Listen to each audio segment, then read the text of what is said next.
Hello সবাই, গতকালকে আমি গিয়েছিলাম বাণিজ্য মেলায়। তোমরা সবাই জানো ঢাকা বাণিজ্য মেলা শুরু হয়ে গিয়েছে। আমরা ফ্যামিলির সবাই মিলে চলে গেলাম মেলাতে। অলরেডি আমরা মেলাতে পৌঁছে গিয়েছি, তবে আমাদের কোনো টিকিট লাগেনি, আমরা ফ্রিতেই ঢুকতে পেরেছিলাম। আর ঢাকার এই আন্তর্জাতিক মেলাতে এই প্রথমবার আমি গিয়েছি।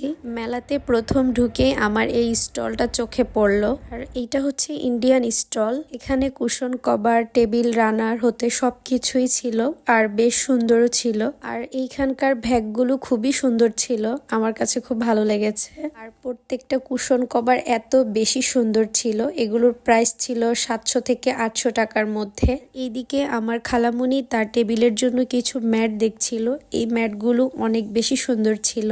আর এর পাশের দোকানে এই জুতার দোকানগুলো ছিল, প্রত্যেকটা জুতাই খুবই সুন্দর ছিল। আমার এই জুতাটা অনেক বেশি ভালো লেগেছে, কিন্তু এটার প্রাইসটা একটু বেশি মনে হয়েছে। আসলে মেলাতে এত পরিমাণে স্টল ছিল যা আসলে একদিনে একেবারে দেখা একদমই অসম্ভব। প্রচুর পরিমাণে হাঁটতে হয়, আর মেলাতে গেলে কিন্তু আপনাকে অনেক এনার্জি নিয়ে যেতে হবে সবকিছু ঘুরে ঘুরে দেখার জন্য। আর বাণিজ্য মেলাতে দেখবে সবসময় এই 3 পিসের দোকানগুলো থাকেই, আর এগুলো ওনারা কম্বো করে বিক্রি করে। আর এর পাশেই ছিল এই দোকানটা, এই দোকানের প্রতিটা মগ ছিল 120 টাকা করে।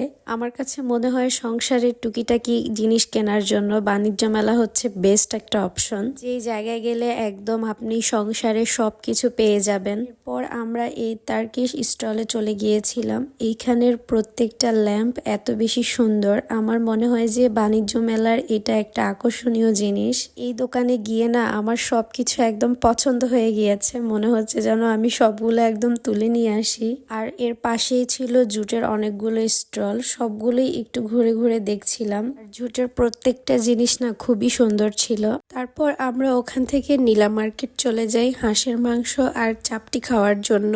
উপর থেকে এই ভিউটা অনেক বেশি সুন্দর ছিল। আর এই তো খাওয়া দাওয়া শেষ করে সবাই মিলে একটু গরম গরম মিষ্টি ট্রাই করছিলাম। এই মিষ্টিটা না অনেক বেশি মজার ছিল। আর এই তো যাওয়ার পথে আঙ্কেল আমাদেরকে নামিয়ে দিয়েছিল।